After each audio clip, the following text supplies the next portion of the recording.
Welcome to Marketing in the Age of AI, the show for leaders who want real results, not more noise. Join Emmanuel Rose as he helps business builders turn AI from a confusing add-on into a practical advantage with clearer messaging, stronger trust, and smarter systems. If you felt a shift happening in real time, you're not imagining it. In the agentic pivot, Emmanuel calls it the move from experimenting with AI to building with it, so it supports your team, your brand, and your growth. Let's get into it.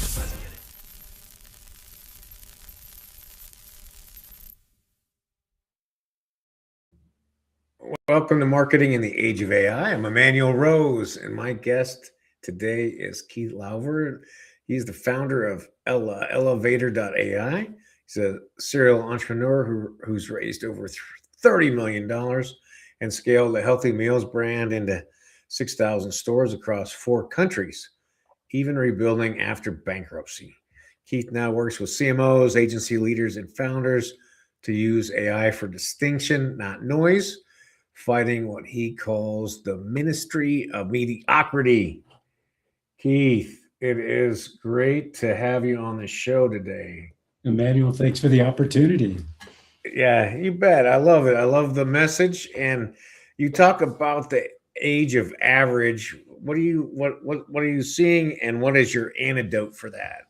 You know, every single person is leveraging AI these days, but they're doing it with the same model. And so what's happening, because these models are tuned for prediction, they're creating an average response for everybody, and we're all simply beginning to sound the same.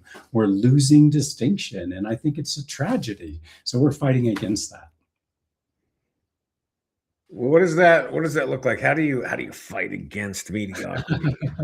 Well, the first thing we do is try to raise awareness that you don't need to sound like everybody else just because you want the advantages, the lure of the sirens of AI that are saying, come enjoy this efficiency. And so what we have done is given people an easy way to create an incredibly distinct brand with a voice and a customer profile so that you can do the job that we think marketing needs to do, which is saying the right thing in the right way at the right time to the right person. So the bottom line is we believe that by improving context and improving instructions and then putting into place some tests at the end, we can make sure that brands retain their authentic voice and continue to stand out away from that sea of sameness where everybody else says. So we think you can use AI and be distinct. Well, I agree with you on that. And well, let me run this by you. So I have a soul document. I have exclusion words. I have past work that I've done. I've got video transcripts. I have some digital books from authors that I respect and admire. What other resources should I put into my Claude projects to maintain my distinction? Yeah, I think there's a couple different parts to the problem, and you're getting at one of them, which is the context. And a model with that kind of context can certainly do a better job than a model with no context because it's going to infer things about you that just may not be true. So I think that's a good first step. The problem is it's still not enough, at least in our opinion. The reason it's not enough is that you're missing the rules, for example, for what an AI should do with that. You can't just dump it all into a Claude project and say, go magically, call it prompt and pray, hope that the right results come back. You actually need to give it rules about how to use a particular voice or when to speak to a particular customer. And I'll give you a very basic example, Emmanuel. One of the biggest problems in marketing, I'm going to borrow from Donald Miller and his brilliance with StoryBrand as an insightful framework. One of the biggest problems he identified in the beginning was that most people make the story about themselves. And so you can sit and tell an AI to sound just like you, and it can do a fantastic job telling your story about you, but you're going to be the center of that story. What we think you need is another, and this is a third layer. So if the first is context, the second is rules about how to use it. The third is actually intelligence about what marketing actually is. And in this particular case, it's you're not the hero of the story. Your customer is. Your role is to be their guide. And so our software, as an example, has been really engineered to enforce those rules. Somebody described it to me as AI with taste. We actually have opinions. We're going to not just be sycophantically telling you, that's a great idea, Emmanuel. Tell everybody about how wonderful you are. Our software will come back in on the other side and say, can you actually talk to that customer about what they care about? And we can talk about your authority as a guide, but you're not the center of the story. They are. And that's an example of what's missing. If you don't do that, you will not be distinct and you will not connect. Yeah, I love it. That's true. You won't be distinct, and I love that angle, and we talk about it a lot on this show, which is that your clients, your customers are the heroes of your story, and so yeah, I appreciate that. Walk me through some of the process by which you build those ideal client or ideal customer profiles. Yeah. So one of the things that's been true about marketing is that there are fantastic frameworks that have evolved over the last 30 years, but there really hasn't been a framework of frameworks. There's been no system, an operating system of marketing. And so what the first point I would make is there are lots of different ways to describe a persona, and people have their preferences. Some focus on demographics and psychographics, and some focus on need and use case. We're less interested in that in this moment, at least to this point. And that's to say that what's most important is that you look at it holistically through the lens of all the different frameworks. It's not just who that customer is, but it's also what their problem is. Alex Osterwalder, for example, has one of our favorite frameworks. It's called the Value Proposition Canvas. And he talks about if you're going to essentially do what Donald Miller suggested, which is to position the customer as the hero and you're their guide, your first job is to understand their problem. And Alex has a great framework that describes here's the problem that's surfacing, here's the pain that they're experiencing, here's the gain that they're seeking, and therefore here's the job that needs to be done. And that kind of framework, coupled with who that person is, coupled with where you're going to find them, all of that information becomes relevant to actually stand out. So our software, for example, uses 16 different baseline frameworks to form a comprehensive view of your marketing strategy so that you can, in fact, say the right thing in the right way at the right time to that right person. Wow, 16 frameworks. That's pretty awesome. You've taken what's probably a week's worth of work for a team, and you've condensed it down by software into a short, I would imagine, under a couple hours process. And so you've really increased the speed, and you've integrated a lot of frameworks that maybe people wouldn't be thinking about. They'd be rushing to get a campaign together. This is one of the things that, I sat in the chair of being a CMO, and I realized that many people on my team often didn't have the training or had different types of training. Marketing became very segmented early on, especially when digital started to accelerate things. We require to do good marketing HTML skills to know where to put H1 headers, or we were requiring things like digital ad understandings of audience segmentation and A/B testing and all this stuff, right? So what's ended up happening is there are probably 50 different specializations within the field of marketing. And again, nobody really said, how do we all put those together? It was the job of a CMO to try to hold it all. And what we said, our business was actually started out of a group of fractional CMOs. About 20 of us were all operating. We were struggling with this every single day. And we said, boy, the best thing we can do is actually find a way to put ourselves out of business. Let's stop trying to hold all of this for people, and let's actually give them the tools so it can be held by a system. Let's create an operating system for marketing. That was the original vision 2.5 years ago, and it's what we get to steward today. I love it. And I think It's great that we've got these kind of repositories now, like with the software that you've built. Um, but just like we've got QuickBooks, there's still bookkeepers and accountants, right? There's Yeah. still the knowledge that you and I share from having done it for decades, um, runs the machine in a much cleaner way than somebody who's just trying to figure it out or is just working on it Well, as part of their job. I think it's such a great point. There's maybe 2 points of view that are worth bringing forward, Emmanuel, in our experience with at least clients who are thinking about AI. There's those that are seeking essentially efficiency and efficiency first. And then there are those that are seeking efficacy and efficacy first. And the distinction is really critical because we believe that the very best use of AI is in augmentation, not automation. The lure of automation is significant. People are excited about, oh my gosh, I can just input something here and all of a sudden have 50 Facebook posts. But what's really happening for most of those people is it's just creating more noise and more slop. And so I love what you're suggesting there, which is the human is still so important. So our software has really been designed to augment the work that a human does, not just to automate. We still have the benefits where automation can play, but we make sure that strategy is right before we go to tactics and execution. Yeah, I think we're aligned on that. I say, yeah, it's there.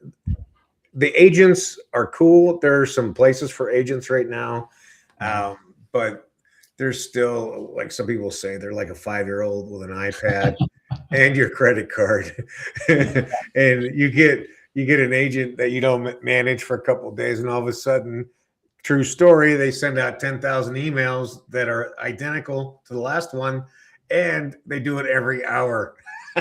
Well, we not only that, I'll just confess one of our stories from the last 2 weeks. Our team uses, of course, AI in all the work that we do, and somebody inadvertently set up something in an AI agent that essentially was every 2 minutes rereading everything it needed to do in its job. And what ended up happening is we were getting a bill of almost $1,000 a day in AI charges, and it took us over a week to discover this. So, Yeah, be careful out there when you go to automate. Let's say for that. sure. Yeah, they have to be managed just like an intern. You wouldn't Yes, give your intern your platinum card. exactly. Well, let's talk a little bit about that. Let's talk about who your ICP is for your business right now. Who are you targeting? Oh, that's a fun thing. So maybe I'll build on Alex Osterwalder's problem framework instead of kind of describing people. I will say very generally, we're targeting businesses and agencies and authors. But within those, we've got businesses who are trying to scale their selves. In other words, marketers who are trying to scale themselves would be number one. Businesses who are trying to grow very quickly, and then people who've created frameworks, authors, other people that want to take and codify and help people fill the knowing doing gap or the reading doing gap. And so those are the three people that we're serving. Businesses who want to grow quickly can find that our software can really do brand governance. And it's something a lot of people haven't thought about, but it becomes so much more important in the age of AI, where we want to make sure that what we say is not only, again, the right thing, the right way, at the right time, to the right person, but that it's truly on brand with, what people have invested in building. So we've got brand governance is a key problem that a lot of people have. And that's especially true when you start to think about national brands or franchising organizations. So that would be one. And then back to the model of where we started, which was fractional CMOs, people that have a systematic way of thinking and want to scale themselves. Those are beautiful customers because they understand process. They know what an SOP is, but they also don't want to be out there doing everything themselves. And I think that's the danger right now. Claude makes everything look so easy, but really all it's doing is raising the rate. It's raising the bar on average, and it's accelerating the rate with which everybody can become average. Yeah, that's great. I love to hear the support that you're being for the professionals, and that's critical. And one of the things I've noticed with the AI as a tool is that people are creating these documents, these workflows, white papers, and they really don't know what they're building, and they don't have the human in the loop to be able to edit and clean it up before it gets distributed. Yeah. And that I think is it's one of the minor annoyances I have right now in the professional marketplace. I share that same annoyance. There's so many things that we're all learning together, and the good news is we can celebrate the fact that people are experimenting and jumping in. And if there's anybody listening that is kind of on the sideline or they hear these stories and it makes them scared, my encouragement is to start small, to stay curious, and to go try things. At the same time, as we're experimenting, let's be sharing with each other what's working and what's not. We figured out as a group of fractional CMOs 2 years ago that what was working was putting these frameworks together. What wasn't working was everybody trying to do it themselves. We needed to collaborate. And that's why we started this business. Yeah, that's cool. And like you said, there's 50 or more roles inside of marketing as the professional discipline. Yes. And I think that's what there's still a myth out there inside the SMB world that you can learn how to do your own marketing. And I think that's as laughable as me learning how to do international accounting, right? I'm just going to learn to do international accounting.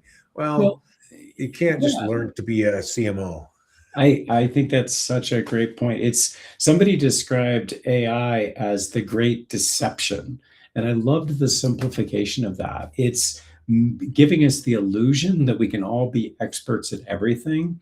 And really, expertise is being able to see through the noise, being able to distinguish excellence from slop. Just because you have a 50-page marketing document that has a title page that says marketing plan doesn't mean it's actually going to help your business grow. Yeah, no, I think that's a true story. Yeah, you've got to have the dirt time, having built campaigns and learned things, made mistakes at the ground level to be able to have any kind of real ability to assess what's being output. Yeah. Well, what's next for you guys? What kind of product releases are you looking for, or what's your roadmap look like? Well, one of the things that we love to say to our customers is they define our roadmap. We exist in service to those marketers and businesses that are asking for our tool. We really are a tool for professionals who have said, I want more than just a do it yourself option. You can obviously go and build things yourself with Claude, but it's going to be missing things like perspectives. There's going to be missing the 16 frameworks, or it's going to be missing the codification. There's a reason why we've spent millions of dollars building a platform. And what we want to do is continue to build exactly what our customers are telling us. When we had a summit in Montana, where I call home, we had about 50 of our customers visit us last fall. We gave them all magic wands. I still have one here in this moment. And I handed them all to people, and we had a 1 hour magic wand session. And I said, what would you want to be true about our software in the next year? And they mapped out for us 50 plus priorities. We've now done over 40 of them. And so what's next is the next 10. Very broadly, the more connectivity that we can give to other systems and making our software an MCP are really in that bucket of the next 10. People want to use us as a piece of their workflow, not necessarily as our interface as well. And they want to be sure that our software talks to all the other pieces of their marketing stack. We don't want to presume that we're a siloed application, because there's no place for that anymore. So. Yeah, I love it. That's cool, especially thinking about it as an MCP, and the reality that SaaS is changing, right? Yeah. The way that we're buying and utilizing SaaS now is totally different, because literally, and I know you know this because you've probably done it too. You can build a Claude Code app to solve one of your pain points in literally in an afternoon. Yep. So but not everybody wants to do that, and that's why there will still continue to be a marketplace. But it's an interesting time to be involved in SaaS, isn't it?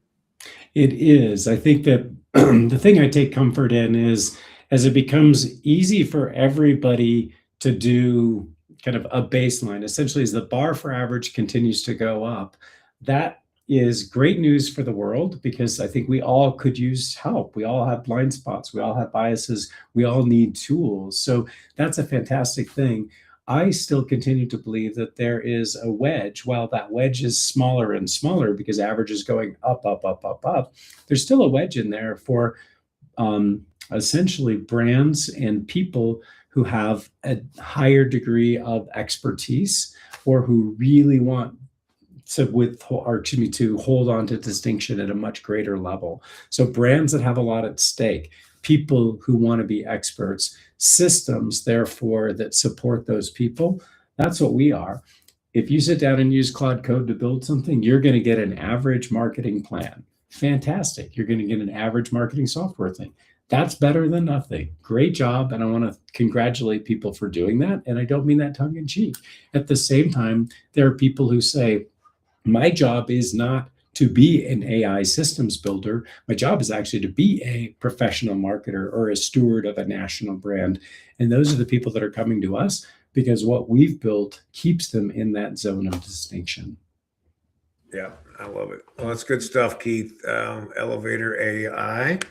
And I appreciate your time, and we'll get contact information in the show notes for you. And thanks for powering through today, and thanks for the work that you're doing to help educate the marketing part of the world into how to produce unique and valuable assets with AI. Thank you for supporting the marketers that are out there, telling people's stories and helping businesses grow, Emmanuel. It was a pleasure spending some time with you today.